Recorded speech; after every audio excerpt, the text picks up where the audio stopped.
નમસ્કાર વિદ્યાર્થી મિત્રો, રાજુ મેકવાનની ગુજરાતી યુટ્યુબ ચેનલમાં આપ સૌનું સહૃદય હાર્દિક સ્વાગત છે.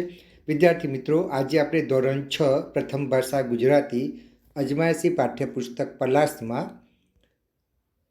પાઠ નંબર 15 ₹2 એની ચર્ચા કરીશું. સૌપ્રથમ આપણે સર્જક પરિચય પ્રાપ્ત કરીશું, ત્યાર પછી પાઠનું વાંચન કરીશું અને ત્યારબાદ પ્રશ્નોના જવાબની ચર્ચા કરીશું. તો પાઠ નંબર 15 ₹2 એના લેખિકા છે વિનોદિની નીલકંઠ. વિનોદિની નીલકંઠ લેખક, અનુવાદક અને શિક્ષણવિદ તરીકે જાણીતા છે. તેમણે નવલકથા, વાર્તા અને નિબંધો લખ્યા છે. સરદાર, નિજાનંદ અને આરસીની ભીતર એમના પુસ્તકો છે. તેમના અંગુલીનો સ્પર્શ પુસ્તકને પુરસ્કાર મળેલ છે. આ વાર્તામાં આનંદીની સ્વમાનની ભાવના અને પ્રામાણિકતાનું સુંદર વર્ણન છે. વિષમ સંજોગોમાં પણ પોતાની પ્રામાણિકતા જાળવી રાખતી આનંદીને વાર્તાના અંતમાં લેડી ડૉક્ટર ₹2 ઇનામ આપે છે, જેથી આનંદી પ્રવાસમાં જઈ શકે છે. આમ આ ભાવના પ્રધાન વાર્તા છે. હવે આપણે વાર્તાનું પઠન કરીશું. વાર્તાનું નામ છે ₹2. બાલારામ અમદાવાદથી બહુ દૂર તો નથી, પણ રાત ત્યાં રોકાવું પડે એમ છે. માટે બધા એક શેતરંજી અને એક ટંકનું ભાથું તથા પાણી સાથે લેતા આવજો. આગગાડીમાં જવાનું છે. શાળાના મુખ્ય શિક્ષિકા અવંતિકાબહેને પ્રાર્થનાના સમયે જાહેરાત કરી. પર્યટનનું નામ સાંભળી વિદ્યાર્થિનીઓ ખુશાલીમાં આવી ગઈ. તેમાં પણ 3જા ધોરણમાં ભણતી આનંદી તો બહુ જ હરખાઈ ગઈ, કારણ કે તે કદી આગગાડીમાં જ બેઠી ન હતી. છોકરીઓના અવાજ પછી મોટા બહેન બોલ્યા, દરેક જણ ₹2 લાવજો. આ પર્યટન ફરજિયાત નથી. જેને ન આવવું હોય તે છોકરીઓને 2 દિવસ એટલે કે મંગળ અને બુધવારના દિવસે રજા મળશે. મંગળવારે સવારે નીકળવાનું છે. ₹2ની વાત સાંભળી આનંદીનું મોઢું પડી ગયું. તેની બા પાસે 2 આના પણ ભાગ્યે જ વધારાના રહેતા, તો ₹2ની વાત જ શી કરવી? આનંદીના પિતા માણેકલાલ ધંધે દરજી હતા, પણ એમનું મગજ અસ્થિર થઈ ગયું હતું. જે છેક ગાંડાની ઇસ્પિતાલમાં મૂકવા જેવા ન હતા, પણ આખો દિવસ અર્થ વગરનો બડબડાટ કર્યા કરતા. એમણે સીવવાનું કામ બિલકુલ છોડી દીધું હતું. આનંદીની બા કદી ધમકાવીને કામે બેસાડતી તો માણેકલાલ ગમે તેમ કાતર ચલાવી કપડું નકામું બનાવી દેતા. આનંદી સૌથી મોટી, એના પછી તારામતી અને કપિલા, અને તે પછી 2 નાના ભાઈઓ હતા. બાબુ 2 વર્ષનો અને બચ્ચું 6 મહિનાનો જ હતો. બા બિચારી બટન કરતી, ગાદલાની કે ઓશિંકાની ખોળું સીવતી, ગલેપ, જભલા કે ચણિયા જેવા સહેલા કપડાં સીવતી. પણ આવી મોંઘવારીમાં 5 છોકરા અને મા બાપ મળી 7 જણનું પૂરું કરવું એ કાંઈ રમત વાત ન હતી.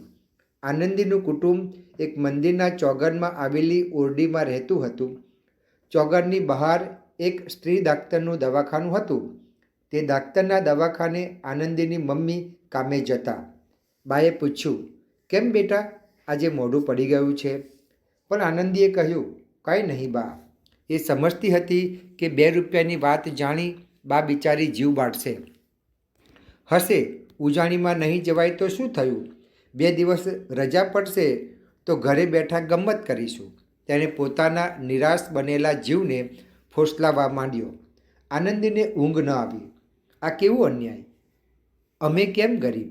આવા અનેક વિચારો આનંદીના નાનકડા મગજને હેરાન કરી રહ્યા હતા. આગગાડીમાં પણ હું તો કદી બેઠી નથી. બીજી છોકરીઓ કેવી ગમ્મત કરશે, ગીતો ગાશે. બાલારામમાં પાણીનો ધોધ અને ઝરણા છે, ત્યાં બધા મજા કરશે. હું જ કમનસીબ છું. ઉના ઉના આંસુથી આનંદીનું ઓશિકું ભીંજાવા લાગ્યું. પછી તેને ભગવાન યાદ આવ્યા. એને વિચાર થયો, ભગવાનને સાચા દિલથી પ્રાર્થના કરીએ તો અણીને વખતે તે ભક્તની વહારે ધાય છે. પછી તો આનંદી પથારીમાં બેઠી થઈ. એણે મોઢું ધોઈ પાણી પીધું. ભદ્રના કિલ્લાની ઘડિયાળમાં બારના ટકોરા પડતા હતા. આનંદીના ઘરમાં સૌ ઊંઘી ગયા હતા.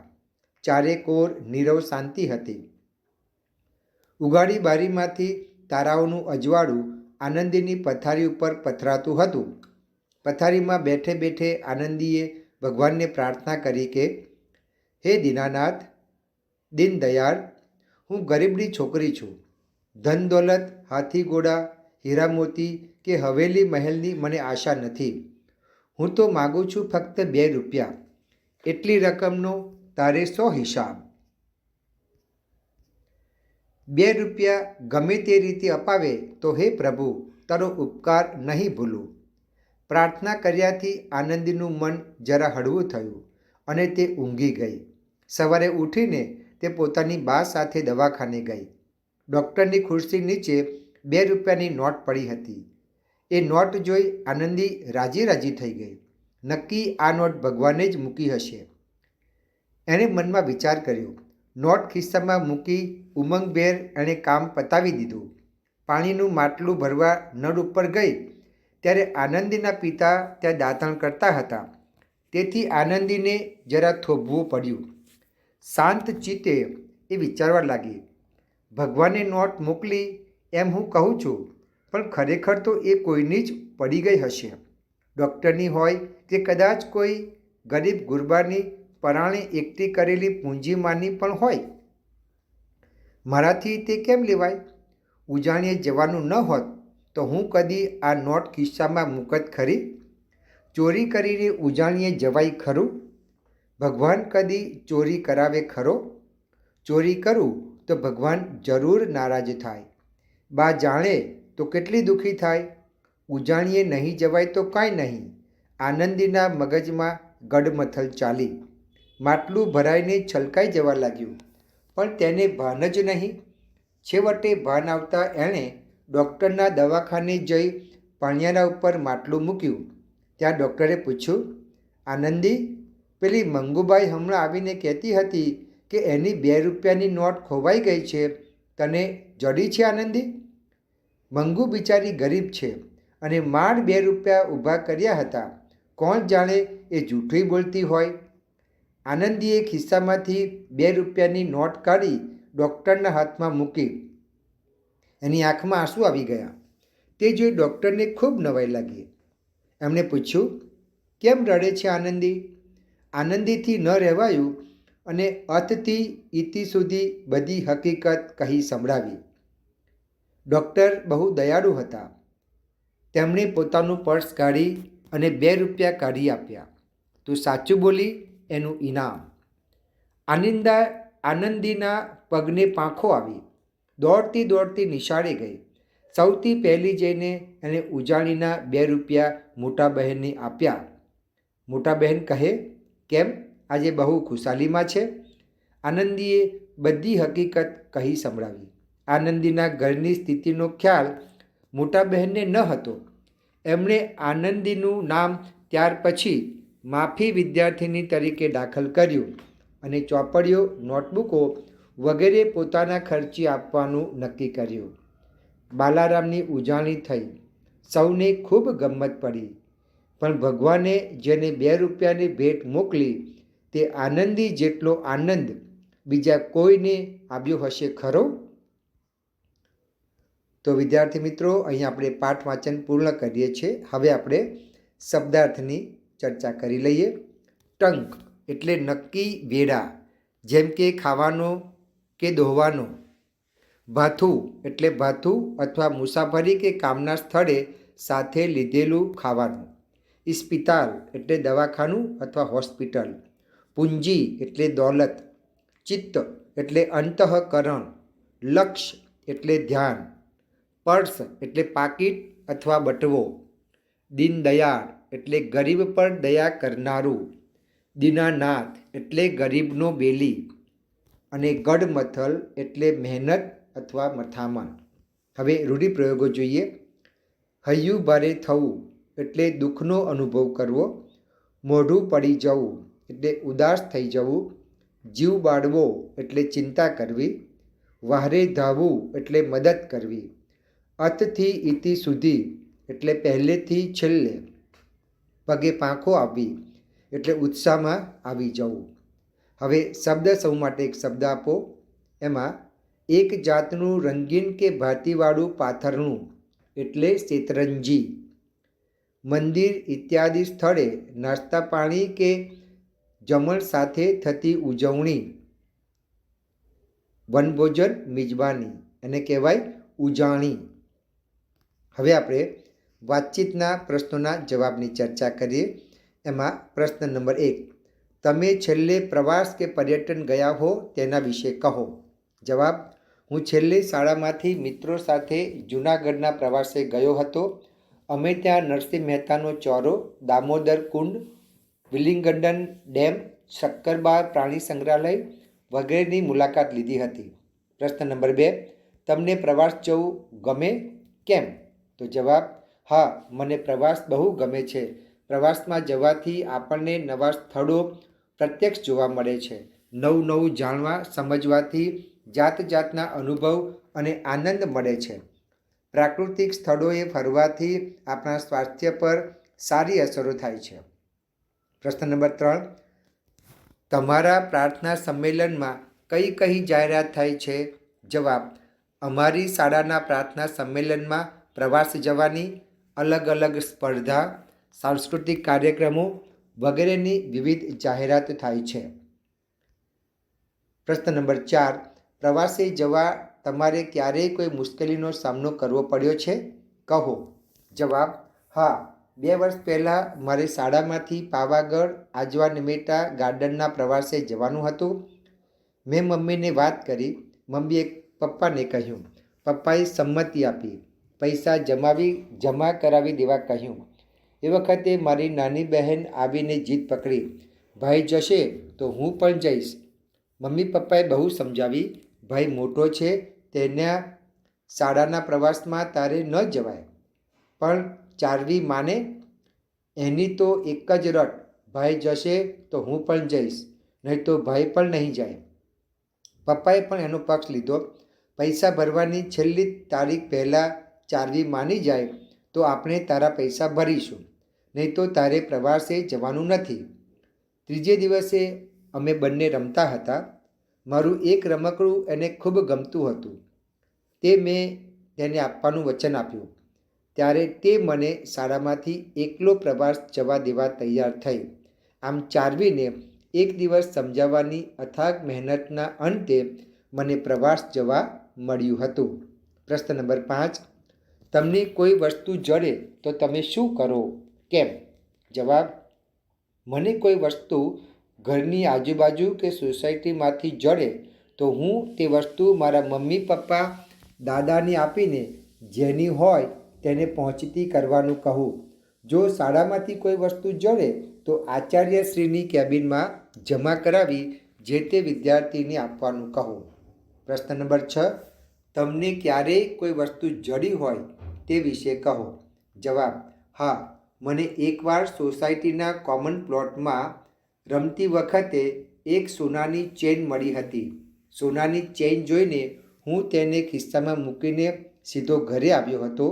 પછી મેં તે ચેન મમ્મીને બતાવી તો તેમણે મને ચેન સોસાયટીના ચેરમેનને આપવાનું કહ્યું. ચેરમેને તે ચેન અંગે સોસાયટીના નોટિસ બોર્ડ પર લખ્યું કે કોઈ પણ સોસાયટીના સભ્યની કોઈ વસ્તુ ખોવાતી હોય તો મને મળી છે. જે તે વસ્તુની તમારી હોવાની સાબિતી આપીને મારી પાસેથી મેળવી લેવી. સાંજે સોસાયટીમાં રહેલા પિંકેશભાઈ ચેરમેનને મળ્યા હતા અને સવારે ઓફિસે જતાં તેમની સોનાની ચેન ખોવાઈ હોવાની વાત જણાવી હતી. પિંકેશભાઈએ તે ચેનનું બિલ, તે ચેન પહેરી હોય તેવા ફોટોગ્રાફ્સ વગેરે લાવીને ચેરમેનને બતાવી આપ્યા. ચેરમેને ચેન તેમને સોંપીને મારી પ્રમાણિકતા વિશે તેમને કહ્યું હતું. પિંકેશભાઈએ ખુશ થઈને મને ક્રિકેટ બેટ ભેટમાં આપ્યું હતું. પ્રશ્ન નંબર 7, તમારી ખોવાયેલી વસ્તુ કોઈએ પરત કરી હોય તે વિશે કહો. જવાબ: હા, એકવાર અમે શાળાના મેદાનમાં ખોખોની રમત રમતા હતા. ત્યારે મારા હાથમાંથી ચાંદીની લકીર પડી ગઈ હતી, જેની જાણ મને ઘરે પહોંચતા પછી મારા મમ્મી આનંદીનું હાથ ધ્યાન પર જતા થઈ હતી. હું જ્યારે બીજે દિવસે શાળામાં ગયો ત્યારે આચાર્યશ્રીને મળ્યો હતો અને મારી ખોવાયેલી ચાંદીની લક્કી વિશે જણાવ્યું હતું. આચાર્યશ્રીએ તે લક્કી વિશે થોડી પૂછપરછ કરીને ફાઇનલ કર્યું કે તેમને સફાઈ કામદાર મીનાબહેને સફાઈ કામ દરમિયાન મળેલી લક્કી મારી જ હતી. મને મારી લક્કી આપવામાં આવી. પછી પ્રાર્થના સભામાં આચાર્યશ્રીએ મીનાબહેનની પ્રામાણિકતાની વાત સૌ વિદ્યાર્થીઓને જણાવી ને મને શાળામાં ઘરેણાં જેવી કિંમતી વસ્તુ પહેરીને ન આવવા કહ્યું. હવે આપણે પ્રશ્ન નંબર 2 જોઈએ. આપેલા વાક્યો કોણ બોલી શકે? એમાં નંબર 1, આપણે બાલારામ રાત્રિ રોકાણ કરવું પડે તેમ છે. તો આ વાક્ય શાળાના મુખ્ય શિક્ષિકા અવંતિકાબહેન બોલી શકે. નંબર 2, આપણે આગગાડીમાં બેસી પ્રવાસે જવાનું છે. આ વાક્ય શાળાના મુખ્ય શિક્ષિકા અવંતિકાબહેન બોલી શકે. નંબર 3, પર્યટનમાં જે નહીં જોડાય તેમને રજા રહેશે. આ વાક્ય શાળાના મુખ્ય શિક્ષિકા અવંતિકાબહેન બોલી શકે. વાક્ય નંબર 4, અરે આ પર્યટનમાં હું પણ જઈ શકું તો કેવું? આ વાક્ય આનંદી બોલી શકે. વાક્ય નંબર 5, અરે બેટા આજે તું ઉદાસ કેમ છે? તો આ વાક્ય આનંદીની માતા બોલે છે. વાક્ય નંબર 6, મારે પણ આગગાડીમાં બેસવું છે. આ વાક્ય આનંદી બોલી શકે. નંબર 7, લે આનંદી આ 2 રૂપિયા તું રાખ. આ વાક્ય ડૉક્ટર બોલી શકે. નંબર 8, કેમ આનંદી આજે તો તું બહુ ખુશ છે ને? તો આ વાક્ય મોટા બહેન બોલે છે. હવે આપણે પ્રશ્ન નંબર 3 જોઈએ. આપેલા પાત્રો દ્વારા બોલાયેલા બે વાક્યો પાઠમાંથી શોધીને લખો. એમાં નંબર 1, આચાર્ય બહેન. તો એમનું પહેલું વાક્ય જોઈએ. આ પર્યટન ફરજિયાત નથી. જેને ન આવવું હોય તે છોકરીઓએ 2 દિવસ એટલે મંગળ અને બુધવારના દિવસે રજા મળશે. નંબર 2, કેમ આજે બહુ ખુશાલીમાં છે? હવે આનંદી. તો આનંદી પણ 2 વાક્ય બોલે છે. આપણે જોઈએ. નંબર 1, દીનાનાથ દીનદયાળ હું ગરીબડી છોકરી છું. વાક્ય નંબર 2, 2 રૂપિયા ગમે તે રીતે અપાવે તો હે પ્રભુ તારો ઉપકાર નહીં ભૂલું. હવે ડૉક્ટર નામનું પાત્ર. એમાં નંબર 1, આનંદી પેલી મંગુબાઈ હમણાં આવીને કહેતી હતી કે એની 2 રૂપિયાની નોટ ખોવાઈ ગઈ છે. તને જડી છે આનંદી? હવે નંબર 2, તું સાચું બોલી તેનું ઇનામ. હવે ચોથા નંબરનું પાત્ર છે આનંદીના માતા. તો નંબર 1 વાક્ય, કેમ બેટા આજે મોઢું પડી ગયું છે? વાક્ય નંબર 2. બરાબર. હવે આવું આનંદી જે છે એના મમ્મી આવું કોઈ બીજું વાક્ય આપણા પાઠમાં બોલતા નથી. હવે આપણે પ્રશ્ન નંબર 4 જોઈએ. નીચેના વિરામચિહ્નોનો ઉપયોગ થયો હોય તેવું એક વાક્ય પાઠમાંથી શોધવાનું અને લખવાનું. બીજું એક વાક્ય આપણે તમારે જાતે લખવાનું છે. તો પહેલું છે પૂર્ણ વિરામ. બરાબર. તો એમાં પાઠવાનું વાક્ય જોઈએ. પર્યટનનું નામ સાંભળી વિદ્યાર્થીઓની ખુશાલીમાં આવી ગયા. હવે આપણું પોતાનું વાક્ય એટલે તમારું વાક્ય. કોઈને મળેલી વસ્તુ તેને પરત કરવી આપણી નૈતિક ફરજ છે. તો પાછળ તમે જોઈ શકો છો પૂર્ણ વિરામ મૂકેલું છે. હવે બીજું વિરામ ચિહ્ન છે પ્રશ્ના ચિહ્ન. તેમાં પાઠવાનું વાક્ય, હવે ઉજાણીમાં નહીં જવાય તો શું થયું? પાછળ પ્રશ્ના ચિહ્ન મૂક્યું છે. હવે તમારું વાક્ય, નિલેશ તે આજનું ગૃહ કાર્ય કરી લીધું? પાછળ પ્રશ્ના ચિહ્ન મૂકેલું છે. હવે ચોથું, હવે નંબર 3 જોઈએ ઉદ્ગાર ચિહ્ન. હવે પાઠવાનું વાક્ય, હું તો માગું ફક્ત 2 રૂપિયા એટલી રકમનો તારે શો હિસાબ છે? પાછળ ઉદ્ગાર ચિહ્ન મૂક્યું છે. બરાબર. હવે તમારું વાક્ય, વાહ શું સુંદર ચિત્ર દોર્યું છે.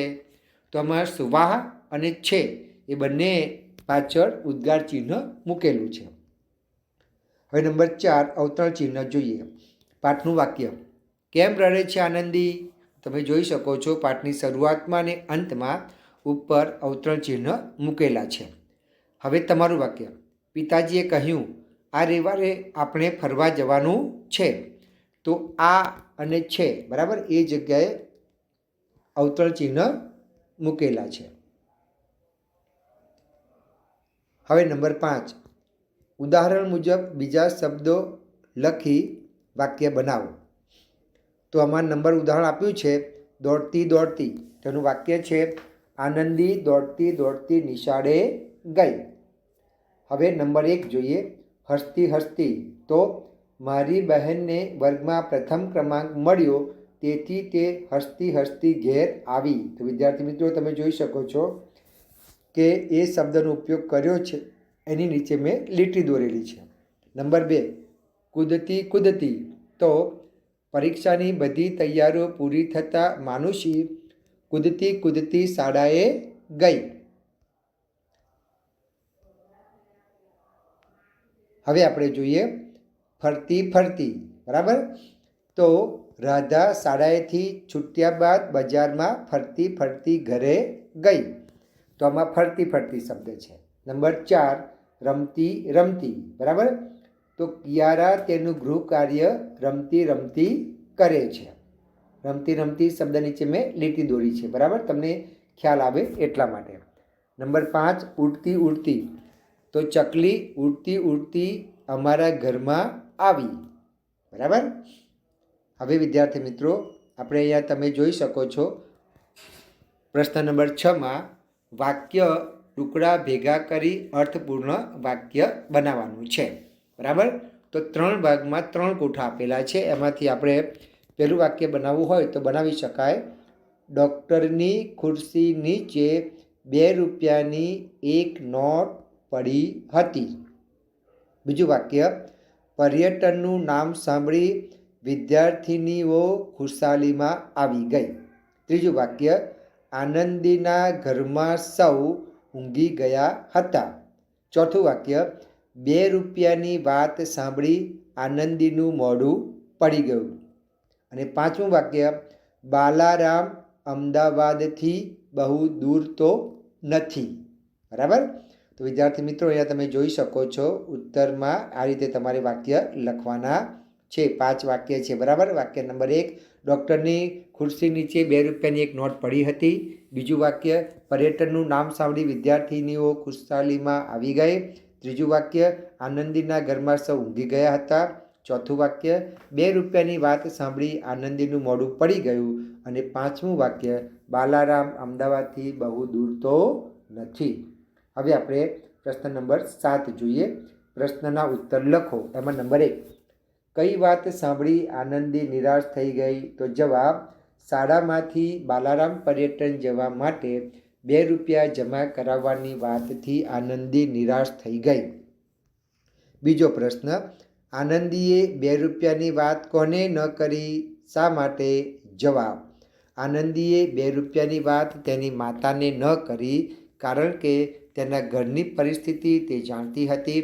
તેથી પર્યટન માટે 2 રૂપિયા જમા કરાવવાની વાત જાણ્યા પછી માતા બિચારી જીવ બાળશે તેમ વિચાર્યું. હવે નંબર 3, આનંદીના માતા કુટુંબનું ભરણપોષણ શી રીતે કરતા હતા? જવાબ, કુટુંબનું ભરણપોષણ કરવા આનંદીના માતા ગાજ બટન કરતા, ગાદલા કે ઓશિંકાની ખોળો સીવતા, ગલેપ, ઝબલા કે ચણિયા જેવા સહેલા કપડાં સીવતા. તદુપરાંત તેઓ એક સ્ત્રી ડૉક્ટરના દવાખાને કામ કરતા હતા. પ્રશ્ન નંબર 4, આનંદી પોતાને માતાને શી રીતે મદદરૂપ થતી હતી?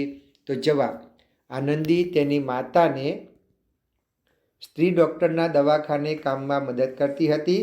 આ ઉપરાંત તે તેનાથી નાના 4 ભાઈ બહેનને તેની માતાની ગેરહાજરીમાં સાચવતી હતી. પ્રશ્ન 5, આનંદીએ ભગવાનને શી પ્રાર્થના કરી? જવાબ, આનંદીએ ભગવાનને પ્રાર્થના કરી, હે દીનાનાથ, દીનદયાળ, હું ગરીબડી છોકરી છું. ધન દોલત, હાથી ઘોડા, હીરા મોતી કે હવેલી મહેલની મને આશા નથી. હું તો માગું છું ફક્ત 2 રૂપિયા. એટલી રકમનો તારે શો હિસાબ છે? 2 રૂપિયા ગમે તે રીતે અપાવે તો હે પ્રભુ, તારો ઉપકાર નહીં ભૂલું. પ્રશ્ન નંબર 6, આનંદીને 2 રૂપિયા મળ્યા ત્યારે તેના મનમાં શી ગળમથલ ચાલી? અંતે તેણે શું કર્યું? જવાબ: આનંદીને 2 રૂપિયા મળ્યા ત્યારે તેના મનમાં ગડમથલ ચાલી કે ભગવાને નોટ મોકલી એમ હું કહું છું, પણ ખરેખર તો એ કોઈની જ પડી ગઈ હશે, ડૉક્ટરની હોય કે કદાચ કોઈ ગરીબ ગુરબાની પરાણી એકઠી કરેલી પૂંજીમાંની પણ નોટ હોય. મારાથી તે કેમ લેવાય? ઉજાણીએ જવાનું ન હોત તો હું કદી આ નોટ ખિસ્સામાં મૂકત ખરી? ચોરી કરીને ઉજાણીએ જવાય ખરું? ભગવાન કદી ચોરી કરાવે ખરો? ચોરી કરું તો ભગવાન જરૂર નારાજ થાય. બા જાણે તો કેટલી દુઃખી થાય. ઉજાણીએ નહીં જવાય તો કાંઈ નહીં. અંતે તેણે 2 રૂપિયાની નોટ ડૉક્ટરને પાછી આપી દીધી. પ્રશ્ન નંબર 7. આનંદીને તેની પ્રમાણિકતાનો 100 બદલો મળ્યો. જવાબ: આનંદીને દવાખાનામાંથી મળેલા 2 રૂપિયા સ્ત્રી ડૉક્ટરને પરત આપી દીધા અને રડવા લાગી. સ્ત્રી ડૉક્ટરે રડવાનું કારણ પૂછતા તેણે બધી હકીકત કહી.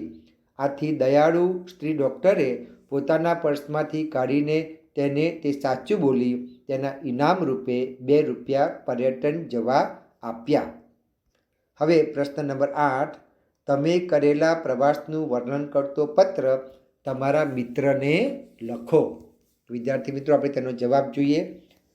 તમે સ્ક્રીન પર જોઈ શકો છો એ રીતે તમારે તમારી નોટમાં લખવાનું છે. હિરેન પી ગોર, અહીંયા તમે તમારું પોતાનું નામ લખી શકો. નંબર 13, આકાશગંગા ડેરી રોડ, રાજકોટ 360-001, તારીખ 28/9/2023.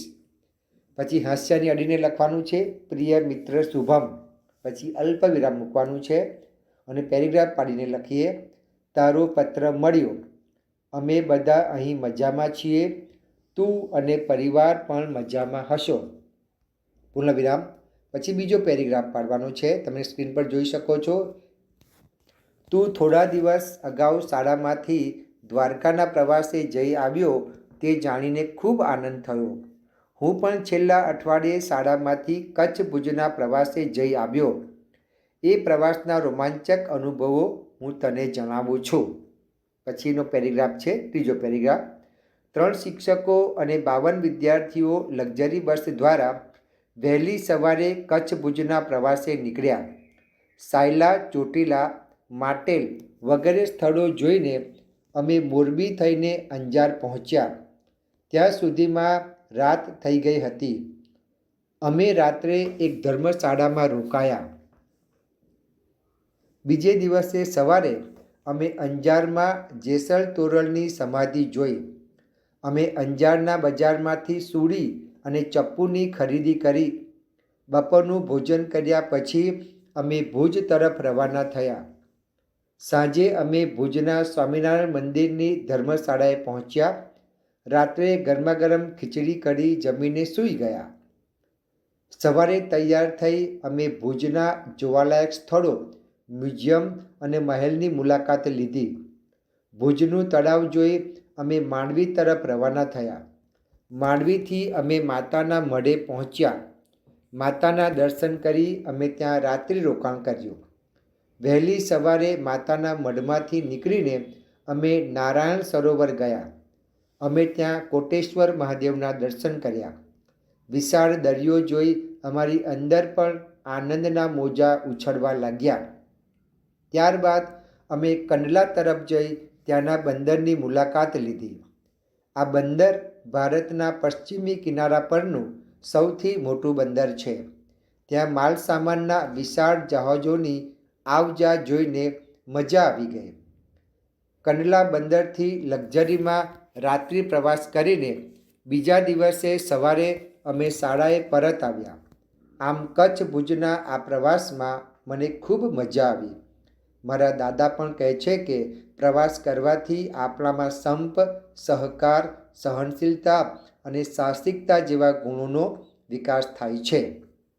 તારા પરિવારમાં સૌને મારી યાદ આપજે. લિખિતન, તારો પ્રિય મિત્ર હિરેન. હવે આપણે વિદ્યાર્થી મિત્રો આગળ જોઈએ. પ્રશ્ન નંબર 9. 2 રૂપિયા વાર્તા તમારા શબ્દોમાં 15 થી 20 લીટીમાં લખો. એનો જવાબ જોઈએ. આનંદી ગરીબ પણ પ્રામાણિક છોકરી છે. તેની શાળાના મુખ્ય શિક્ષિકા અવંતિકા બહેન પ્રાર્થનાના સમયે 2 રૂપિયામાં બાલારામના પર્યટનની જાહેરાત કરે છે. તેથી આનંદીનું મોઢું પડી જાય છે, કારણ તેના ઘરની આર્થિક સ્થિતિ ખરાબ હતી. તેના પિતાનું મગજ અસ્થિર થઈ ગયું હોવાથી તેની માતા ગાજબટન, ખોળો, ગલેબ, જબલા કે ચણિયા જેવા સહેલા કપડાં સીવતી તથા સ્ત્રી ડૉક્ટરને ત્યાં કામ કરીને ઘર ચલાવતી હતી. આનંદી શાળાથી ઘરે આવે છે ત્યારે તેની માતા તેની ઉદાસીનું કારણ પૂછે છે, પણ આનંદી માતાની પરિસ્થિતિ જાણતી હોવાથી 2 રૂપિયાની વાત કરતી નથી. તે પોતાના મનને મનાવે છે, પણ ઉદાસ મન ન માનતા તે રડવા લાગે છે. તે દુઃખી મને ઈશ્વરને પ્રાર્થના કરી કહે છે કે તેને ધન દોલત જોઈતા નથી, તેને ફક્ત 2 રૂપિયા જોઈએ છે. બીજે દિવસે સ્ત્રી ડૉક્ટરને ત્યાં કામ કરતા તેને 2 રૂપિયાની નોટ મળે છે. તે 2 રૂપિયા ઈશ્વરે આપ્યા એમ વિચારી લઈ લે છે, પરંતુ થોડી વારમાં તેનું મન કોઈના પૈસા લેવામાં માનતું નથી. આથી સ્ત્રી ડૉક્ટર દ્વારા મંગુબાઈના ખોવાયેલા 2 રૂપિયા વિશે પૂછવામાં આવે છે ત્યારે તે 2 રૂપિયા આપીને રડવા લાગે છે. સ્ત્રી ડૉક્ટર રડવાનું કારણ પૂછે છે ત્યારે આનંદી શરૂથી અંત સુધીની બધી વાત કહે છે. આથી સ્ત્રી ડૉક્ટર તેને પાકીટમાંથી 2 રૂપિયા ઇનામ રૂપે આપે છે. 2 રૂપિયા લઈ ખુશ થયેલી આનંદી મોટા બહેનને આપે છે. મોટા બહેન તેની ખુશાલીનું કારણ પૂછતા આનંદી બધી હકીકત કહે છે. આનંદીના ઘરની સ્થિતિનો ખ્યાલ આવતા તેનું નામ માફી વિદ્યાર્થિનીમાં દાખલ કરીને તેને ચોપડીઓ, નોટબુક પોતાના ખર્ચે આપવાનું નક્કી કરે છે. આમ ભગવાને મોકલેલા 2 રૂપિયાની ભેટથી આનંદીને બાલારામના પર્યટનમાં ખૂબ આનંદ આવે છે. હવે વિદ્યાર્થી મિત્રો, પ્રશ્ન નંબર 10 જોઈએ. જેટલા વિકલ્પ યોગ્ય લાગે તેની આગળ ખર્રાની નિશાની કરવાની છે. એમાં નંબર 1, આનંદીનું ઓશિકું ભીંજાવા લાગ્યું. તો જવાબ છે આનંદી ખૂબ જ રડી. બરાબર. હવે આપણે આગળ જોઈએ. નંબર 2, આનંદીના પગે પાંખો આવી. તો સાચો જવાબ છે આનંદીને પ્રવાસે જવાનું નક્કી થતાં રાજી થઈ ગઈ. નંબર 3, આનંદીના મગજમાં ગડમથલ ચાલી એટલે આનંદી મનોમંથન કરવા લાગી. હવે પ્રશ્ન નંબર 11, ઉદાહરણ મુજબ સમય અને કાળ લખો. તો ઉદાહરણ જોઈએ પહેલાં. પપ્પા ટેસ્ટી દાળ ભાત બનાવતા ત્યારે દીકરી ધરાઈને જમતી. એમાં પહેલાં એટલે ભૂતકાળ છે. બરાબર. હવે આગળ જોઈએ. પપ્પા ટેસ્ટી દાળ ભાત બનાવે છે એટલે દીકરી ધરાઈને જમે છે. તો હાલમાં એટલે વર્તમાન કાળ છે. પપ્પા ટેસ્ટી દાળ ભાત બનાવશે ત્યારે દીકરી ધરાઈને જમશે. અહીંયા પછીથી એટલે ભવિષ્યકાળ છે. હવે નંબર 1 જોઈએ. ભક્તિ પ્રવાસે જવા નીકળી. તો પહેલાં એ ભૂતકાળનું વાક્ય છે. આગળ જોઈએ. ભક્તિ પ્રવાસે જવા નીકળે છે. તો હાલમાં એ વર્તમાન કાળનું વાક્ય છે. ભક્તિ પ્રવાસે જવા નીકળશે એટલે પછીથી એટલે ભવિષ્યકાળનું વાક્ય છે. વાક્ય નંબર 2, 4મી એના ભાઈને ટપાલ મોકલે છે. તો હાલમાં બરાબર એ વર્તમાન કાળનું વાક્ય છે. 4મીએ એના ભાઈને ટપાલ મોકલી એટલે પહેલાં એ ભૂતકાળનું વાક્ય છે. 4મી એના ભાઈને ટપાલ મોકલશે એટલે પછીથી એ ભવિષ્યકાળનું વાક્ય છે. નંબર 3 જોઈએ. બિન્દ્રા પોતાની નાની બહેન સાથે નિશાળે જશે એટલે પછીથી બરાબર એ ભવિષ્યકાળનું વાક્ય છે. બિન્દ્રા પોતાની નાની બહેન સાથે નિશાળે જાય છે. હાલમાં એ વર્તમાન કાળનું વાક્ય છે. બિન્દ્રા પોતાની નાની બહેન સાથે નિશાળે ગઈ. તો પહેલાં એ ભૂતકાળનું વાક્ય છે. હવે વિદ્યાર્થી મિત્રો, પ્રવૃત્તિ જોઈ લઈએ. તમારી શાળામાં ખોયા પાયા હશે. બરાબર. તો તેના ઉપયોગથી થતા ફાયદાની ચર્ચા સભા યોજો. તો વિદ્યાર્થી મિત્રો, ખોયા પાયા એટલે જે વસ્તુ મળી હોય એ આપણે બોક્સમાં નાખવાની છે. પછી જેને વસ્તુ ખોવાઈ ગઈ હોય એને આપણે પાછી આપવાની છે. બરાબર. હવે વિદ્યાર્થી મિત્રો, આપણે ભાષા સજ્જતા પણ આ પાઠમાં છે એ આપણે જરા જોઈ લઈએ. તો એમાં સૌપ્રથમ આવે છે ક્રિયાપદ. તો આપણે ક્રિયાપદની પણ ચર્ચા કરી લઈએ. તો નીચેના શબ્દો વાંચો: સરોવર, કિનારે, બતક અને ચાંચ. આ બધા શબ્દો છે. આ શબ્દો અક્ષરોના બનેલા હોય છે. શબ્દો કંઈક અર્થ આપે છે. આમ જેમાંથી કંઈક અર્થ નીકળે એવા અક્ષરોના સમૂહને શબ્દ કહે છે. હવે ઉપરના શબ્દને આપણે વાક્યમાં પ્રયોગ કરીએ તો: સરોવરનું જળ નિર્મળ છે. નદીનો કિનારો સુંદર હતો. બતક ભોળી હતી. એની ચાંચ નીચે લટકતી થેલી હાલી રહી હતી. કોઈપણ શબ્દ વાક્યમાં વપરાય ત્યારે તે પદ કહેવાય. આમ વાક્યમાં વપરાયેલો દરેક શબ્દ પદ બને છે. વાક્ય એક પદનું હોઈ શકે અને એકથી વધારે પદનું પણ હોઈ શકે. વાતચીત દરમિયાન શબ્દો થોડા આડાઅવળા થાય તો સાંભળનારને ખાસ તકલીફ પડતી નથી, પરંતુ લખતી વખતે વાક્યમાં જે શબ્દો જ્યાં આવતા હોય ત્યાં જ મૂકવા જોઈએ. હવે આપણે ક્રિયાપદ જોઈએ. નીચેના વાક્યો ધ્યાનથી વાંચો. એમાં નંબર 1: હું તમારા સૌ કરતાં કેવો રૂપાળો છું. નંબર 2: કોઈ એક સરોવરમાં એક હંસ રહેતો હતો. નંબર 3: તેમણે ચાંચો મારી કૂતરાને નસાડ્યો. નંબર 4: મારી પાસે 100 રૂપિયા છે. નંબર 5: બતક ભોળી હતી. હવે વિદ્યાર્થી મિત્રો, ઉપરના વાક્યોમાં જે શબ્દો ઘાટા અક્ષરમાં છાપેલા છે તે બધા સામાન્ય રીતે વાક્યોને અંતે જ આવે છે. તેમાં વાક્ય ક્રમાંક 1, 4 અને 5મુંના શબ્દો છે છું, છે અને હતી. આ સ્થિતિ દર્શાવે છે. જ્યારે વાક્ય ક્રમાંક 2 અને 3ના શબ્દો રહેતો હતો, નસાડ્યો, આ ઘટના દર્શાવે છે. આમ વાક્યને અંતે આવતા અને ઘટના કે સ્થિતિ દર્શાવતા શબ્દ કે શબ્દ જૂથને ક્રિયાપદ કહે છે. સામાન્ય રીતે તે વાક્યના અંતે જ આવે છે. હવે આપણે નામપદ જોઈએ. નીચેના વાક્યો વાંચો તો: કાગળની હોડી બનાવી, તો આ ઘટના છે. કાગડાની પાંખો નાની હતી, તો આ સ્થિતિ છે. રાજાએ હુકમ કર્યો, તો આ ઘટના છે. હું હંસ દેવતા છું, તો આ સ્થિતિ છે. લૂંટારાઓએ શેઠને લૂંટી લીધા, અહીંયા ઘટના છે. શિક્ષકો મેદાન પર છે, તો આ સ્થિતિ દર્શાવે છે. હવે ઉપરના વાક્યોમાં ઘાટા અક્ષરોમાં છાપેલા શબ્દો ક્રિયાપદો છે. આ બધા ક્રિયાપદો ઘટના કે સ્થિતિ દર્શાવે છે. જુઓ તમે: બનાવી, હતી, કર્યો, છું, લૂંટી લીધા અને છે. બરાબર. હવે વાક્યમાં ક્રિયાપદ સિવાય બીજું શું હોય? તો ક્રિયાપદ જે ઘટના કે સ્થિતિ બતાવે છે એ ઘટના કે સ્થિતિ સાથે કોઈ વ્યક્તિ કે કોઈ પદાર્થનો સંબંધ હોય.